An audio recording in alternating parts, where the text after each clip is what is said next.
Hello friends, welcome back to the channel. Today's topic is IV fluids, one of the most important fundamentals in nursing practice. In this video, we will clearly understand what IV fluids are, when to give them, types of IV fluids, when not to give them, special conditions like burns, dehydration, diabetes, insulin shock, surgery and hypertension. So let's start from the basics. What is IV fluid? IV stands for intravenous.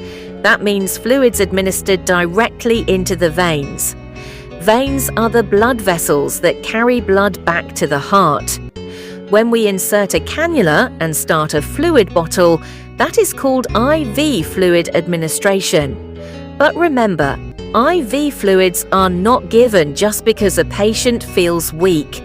They are given based on clinical condition and medical indication. Types of IV fluids. We will discuss normal saline, NS, Dextrose, normal saline, DNS, Ringer's lactate, RL, Dextrose solutions, D5, D10, D25, Mannitol. Let's go one by one. 1 normal saline, NS, composition 0.9% sodium chloride, NaCl. It is basically sterile salt water. Available in 100 milliliters, 500 milliliters, 1000 milliliters. Uses of NS: dehydration, vomiting, diarrhea, fluid loss, wound washing, dilution of medications, maintaining fluid balance. Dose depends completely on patient condition. On average, adults may receive 2,000 to 3,000 milliliters in 24 hours, but this varies based on age, fluid loss, cardiac status, kidney function. Important note: avoid NS in uncontrolled hypertension, high BP. Why? Because NS contains sodium.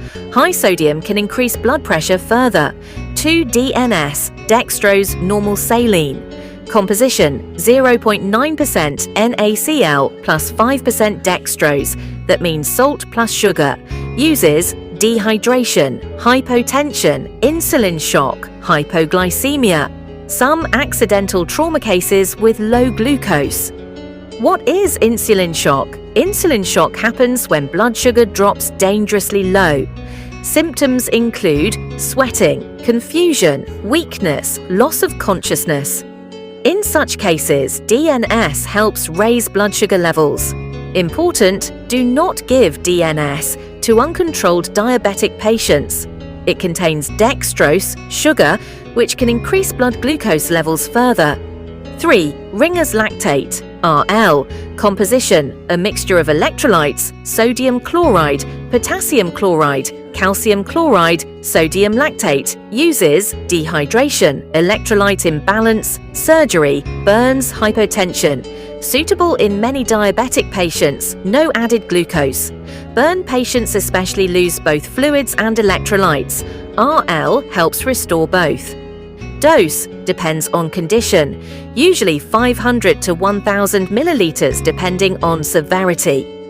4 dextrose solutions, D5, D10, D25. These are pure glucose solutions. D5 equals 5% dextrose, D10 equals 10% dextrose, D25 equals 25% dextrose. Uses: hypoglycemia, weakness due to low sugar dizziness, severe insulin reaction. Never give in hypoglycemia or uncontrolled diabetes. 5. Mannitol. Mannitol is an osmotic diuretic. It increases urine output. Uses: raised intracranial pressure, cerebral edema, fluid overload, low urine output, oliguria. It pulls fluid out of tissues into bloodstream and removes it via urine. Key nursing reminder: IV fluids must always be given based on vital signs, blood pressure, blood sugar, electrolytes, patient history. Doctor's order: never give fluids blindly. Wrong fluid choice can worsen condition. Right fluid choice can save a life. Understanding IV fluids is not optional in nursing. It is a core life-saving skill. If this helped you understand IV fluids clearly, like, subscribe and share with your fellow nursing students. Because good nurses don't just follow orders, they understand why.